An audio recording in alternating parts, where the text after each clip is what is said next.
Welcome back, WNST, for all things Super Bowl 52 next week. We expect that number 52, Ray Lewis, will be getting inducted into the Pro Football Hall of Fame. Our Canton road trips, along with the Indians game and the Rock and Roll Hall of Fame and the Pirates game, and all things Ray Lewis on sale under the Road Trips tab at WNST.net now. So, while we're headed off to Minnesota, meanwhile, the Terps continue slogging their way through the Big Ten, and Minnesota being one of the places that came in here last week, and one of the few victories the Terps may see this year. Don Markus is a Terps historian and beat writer at the Baltimore Sun, one of my mentors and friends now, going on 3.5 decades. You can follow his journey at SportsProf56 out on Twitter, as well as at the Baltimore Sun. He was in Bloomington on Monday night. Don, they've had a chance to win these games. I mean, Michigan, Indiana, you can go back, and it must drive Turgeon nuts on the flight home, and Bino and all these guys to say one inbounds pass, one free throw, one rebound, one of anything, and yet it feels like they're so far away in a lot of ways because of where they are with depth and with injuries. It's been a very unfortunate season because you do see some promise here in what it might have looked like with Jackson and Bender, but we're never really going to know, right? No, we won't, and I think you summed it up pretty well. Last night, the one rebound was when they missed the free throw, and Juwan Morgan pulled it out of the hands either of Checo or of Herter, put it back in and scored, and really sort of almost sealed the deal at that point. They had a shot to tie it. Anthony Cowan missed, and that was basically it. No, it's been frustrating for them. It's been, I think the issue with injuries has certainly played into it. But reality is, even before the injuries, they really hadn't played all that well prior to Bender or consistently well prior to Bender and Jackson going down. Now we're going to find out what's going on with Bruno Fernando. I would assume he's out at least a couple of weeks, if not longer, with the ankle, if it is indeed a sprain, as they announced last night. Don Markus joining us here and talking all things Terps. And look, I don't think there's any way to candy coat this as far as the disappointment. I think for Terps fans and struggling through this thing now, they see the real buzzsaw coming here, right? With Michigan State and Purdue coming down the line and starting to start to look in the crystal ball and say, what is the pathway for this team to get into the tournament? What would have to happen for them to be that team? And, I think by the time we get to tournament time, 5-6 weeks from now, the notion that they're going to have that sort of gusto is really starting to dissipate. At least for me, it is. Oh, I think clearly. I think that they had two games. The game in Michigan they should have won, and it would have been a stirring comeback, and that would have maybe helped get them over the point where they could close out games, as opposed to keeping that doubt in their head about inability to close out games. And then last night they had a 5-point lead, a little under 5 minutes to go. They had taken the crowd a little out of it, not completely. It's a great crowd in Indiana. But, within 2 minutes or less, maybe a minute and a half, Juwan Morgan basically had carried them back into the lead and ultimately to the victory. Those two games, there's a big difference between being, 6-3 in the first half of the Big Ten and 4-5. And as you said, looking ahead to these next two games, which are, especially with Bruno out, even with Bruno healthy, I'm not sure they would have they could beat Michigan State given how talented they are. It is at home. Michigan State hasn't played as well on the road as they have in East Lansing.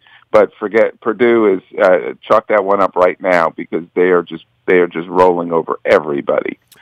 Don Markus of the Baltimore Sun joining us here. You can follow his journey at SportsProf56. Find his books. Find him on the internet as well. All of our WNST programming brought to you by Friedmont Mortgage. Don't make a 30-year mistake by choosing the wrong lender. You need the right lender. Carl Delmont's going to be here. Talk a little Harrisburg Heat and Baltimore Blast later on this week. But you can get that FriedmontMortgage.com education online at Friedmont.com. Buying, selling, or refinancing, they're there for you. Also brought to you by DNL Window Tinting. 26 years of tinting everything. Cars, boats, businesses, they put the shades on the sun. They take the squint away. They're in Parkville and in White Marsh. Stop by and see Jason. Tell him I said hello as well. Tom, just one by one going through these players and the guys that are actually playing right now. You have to start with Cowan, who is really taking on not just the minutes, and I joke that he's playing 41 minutes a game at this point, and I don't know that they have any other option.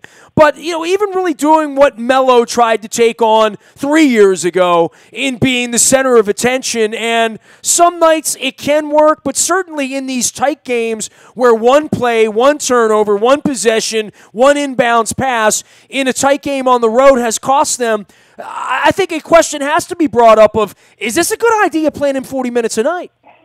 Well, as you said, I don't think they have many options, if any. That's been an issue. That was an issue over the summer when they, didn't sign another point guard, didn't bring in a grad transfer point guard, Eric Ayala. There were questions about whether he was going to come or not. There were questions about whether he was going to reclassify for 18, which he eventually did, and it's coming next year, but that's not going to help him this year. The difference between Melo as a freshman, Cowan as a sophomore, even though they have very remarkably similar stats, is that Melo was not the alpha male on that team. Melo did not have to. He did on a lot of occasions, but especially in the Big Ten, especially the second half of the year when he was totally healthy, it was Des Wells. So they had two first-team All-Big Ten players basically leading them. Maryland does not have that yet. They don't have that this year. I think Kevin Huerter has the, potential to be that, maybe by next season. I thought he might even this year. But, given the way this team has played, given the lack of depth and everything like that, the only way you're a first-team player is if you're, usually in my book, is if your team is at the top of the league, and Maryland clearly is not. So I don't know what the answer is. I mean, the answer is that they're going to have to go with Anthony Cowan the rest of the way. And and as Mark said last night, he doesn't care if he commits 1,000 turnovers. He doesn't have any other options, which is not a great sign. So we'll see what happens. But I think it's more. I don't know if it's necessarily the minutes. I just think it's the lack of, like, when you see guys like Checo fumbling their way around the basket from 2 feet away, you lose confidence that you can make a pass to a guy like that and he's going to hold on to it or finish, which he did the other night, but clearly didn't do last night. So I just think that there's a lack of trust, and he thinks, as other guards have done, that they have a better chance of scoring. Now, why Huerter didn't take a shot the last almost 10 minutes of the game, that's another question, and that's something I'm sure they're going to resolve before they play Michigan State on Sunday. That's what I was going to bring up. I was going to move on to Huerter. Don Markus, our guest here, Sports Prof 5-6, and at the Baltimore Sun as well.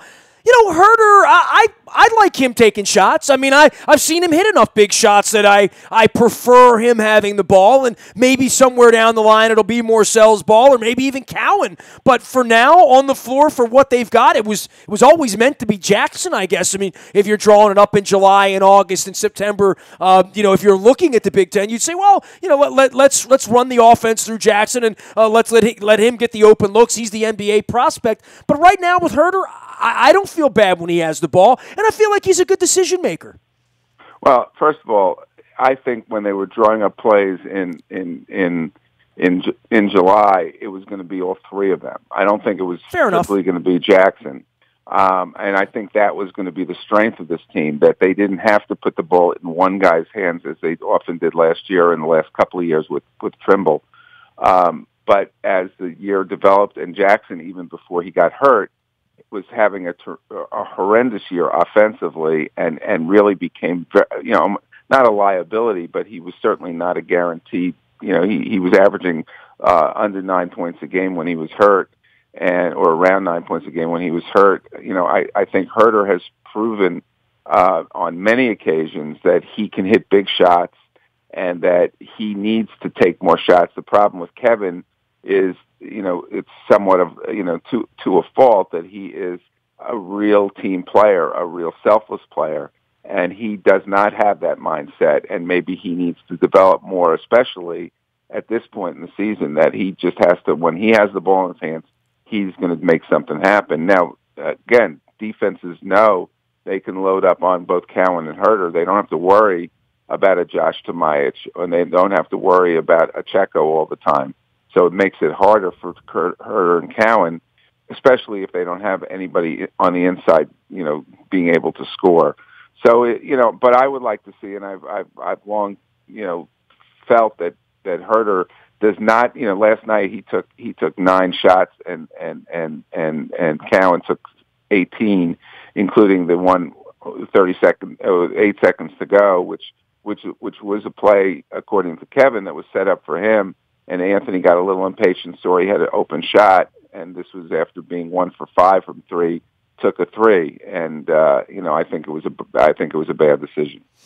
Don Markus, our guest from the Baltimore Sun. He is traveling around with the Terps. Terps entertaining Michigan State on Sunday. We'll be out in Minnesota for all things Super Bowl, trying to monitor that. That's a 1 o'clock tip down in at College Park. And then off to Mackey next week in West Lafayette taking on Purdue. Kind of a shocker that Purdue is now perceived to be the better team, and they'll fight that out in a couple of weeks when they play each other again. But Purdue has really become the darling, maybe the best team in the country, huh? Yeah, no, they. I am surprised, given the fact that they lost the Big Ten Player of the Year in Caleb Swanigan.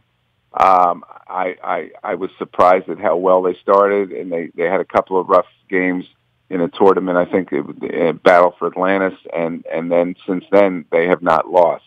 And it really makes a difference when you have seniors. Though they have a sophomore point guard in Carson Edwards, as well. But when you have a lot of seniors, as Purdue does, and you have depth, and nobody's getting hurt, and everything is sort of rolling, it shows. I think they're not as big a surprise as Ohio State. Ohio State could be the biggest surprise in the country, given the fact that they still haven't, the Buckeyes still haven't lost in the Big Ten. So so I just think that this is certainly Purdue's year. It probably is Ohio State's year, and the way it's looking, it's not Maryland's year. I guess tough times ahead on Fernando. What does it look like without Fernando? Maybe more of what it looked like on Monday night at Indiana, Don. But, Tchaikovsky looks like he's not a Big Ten player to me. I mean, I don't know how you stand out on the floor for 22, 25 minutes and literally nothing happens. And I think we all know Tomaic wouldn't be a guy that would be on the floor drawing that up back in the summer. Right. No, I think it's a little unfair to say he's not a Big Ten player, but I wrote a story the other day off of one of his best games in a stretch where he had played pretty decently, but pointed out the lack of consistency, and that showed up last night. And you can't be out on the floor for as long as he is and have shots. And I mean, his shots. I mean, it wasn't like he was dunking the ball and it was going in and out, or he was just missing, or he was getting fouled and missing free throws. He was just missing everything when he was holding on to the ball. And I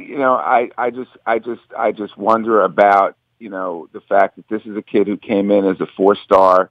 I remember talking to an NBA general manager when he signed, saying he was a 2, and he wasn't a 1 and done, but he was sure he was a 2 and done. That's how much the pro scouts were up on Checo when he first got there.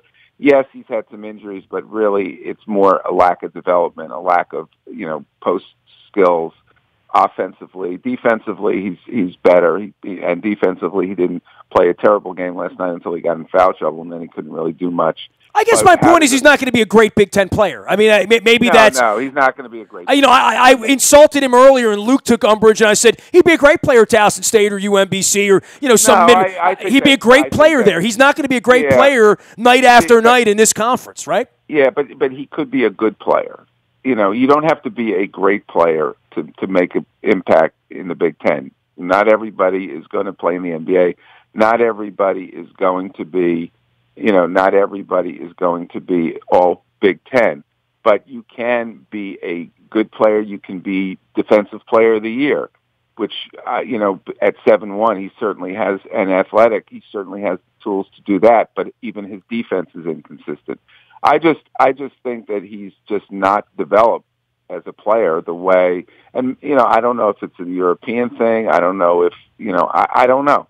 I really don't know. And, but to me, his career yes, he had some injuries, last year, but really his first 2 years, I thought he should have been playing more his first year, when they had DeMonte Dodd and I'm trying to think who else was the big man that Diamond came in the next year. I just thought he should have been playing more. He showed flashes of it as a freshman against Wisconsin, playing against Kaminsky, but he's never consistently done that. Then he got hurt, and this year has just sort of been mainly almost like a microcosm of his career, flashes but no consistency. Going down the roster, I was there that day over at Mount St. Joe when, Bino got himself a nice recruit here locally in Morcell. In measuring him at this point, it would be nice to see him on the floor with more talent around and, a front court presence that would matter. Thoughts about him, 15, 20 games into this career? No, I think Daryl's had a very good freshman year. The one thing about Daryl is he plays hard. He's tough. He's not skilled offensively yet, in terms of especially shooting the ball. But when you say yet, does that come in your mind? 2 years from now, is he a better offensive player? If he works at it, yes. Shooting, I think shooting, to me, shooting is the easiest thing that if you work on it and you're doing it consistently, you can become a good shooter. I think it's the other parts of the game and the mental part of the game that is harder to develop at this stage of the game. The ball handling is a question mark, and that to me will be, I think will be the difference between if in 3 years or 4 years, whatever, we're talking about him being a good college player, which I think he will be, or an NBA player, which I think I think he could be because he has the physical tools to do it. He just has to develop into a point guard, and he has to develop a shot, and those are his weaknesses right now. And whether that opportunity comes as a point guard, we'll see, but he certainly can develop a shot. By the way, the player you forgot was Layman. Isn't that funny? That we forgot him? I forgot him too. Well, I looked it up. In terms of, but he wasn't the center. I'm just saying that when Checo came in, I was talking about the big guys. It was Dodd. Dodd was. It was Dodd, and they had just lost. They had just lost. Shaq Clear had left. Correct. Mitchell had left. But really, it was Dodd and playing on that team. With Melo and Layman and Dez and strangely enough, Nickens was a part of that, and he's still around. It feels like he was here when Adrian Branch was shooting or something, and he made an impact on Monday night. I think he's a guy you sort of discount as a Maryland because you just don't see him, right? But when he shows up, I think again it comes down to consistency. Jared had a terrific freshman year where you thought he was going to become, one of the best 3-point shooters in the Big Ten, and hope, he could develop other parts of his game, given his length, given his, he's not terrible athletically. He's not great, but he's decent.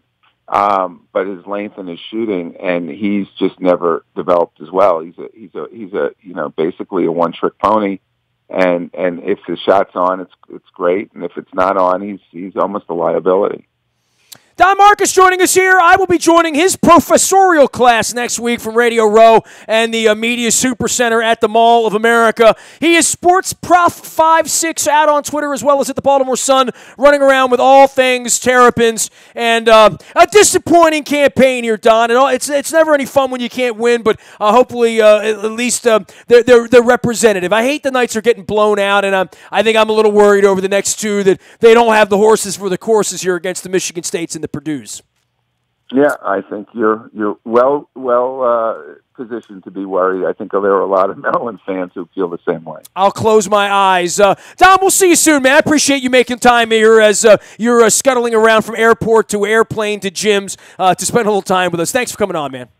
Take care. Have fun in Minnesota. Yeah, I'm packing warm. Don Markus, who knows about packing warm because he is traveling all over the Big Ten in the middle of winter as well. The Terps lose I don't want to say a heartbreaker, but I mean certainly winnable games, and I think that's the disappointing part of all this. And Don will get his fill. Let's see, where's he going here? We got Purdue. It'll be cold out there next week. Penn State, Nebraska in February. Lovely.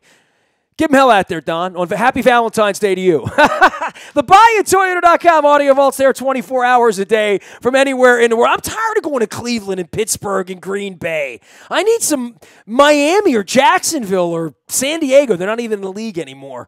We're out there 24 hours a day from anywhere you are. Download the TuneIn Radio app. You can listen from anywhere in the world. The morning newspaper ships to your email inbox at 7 a.m.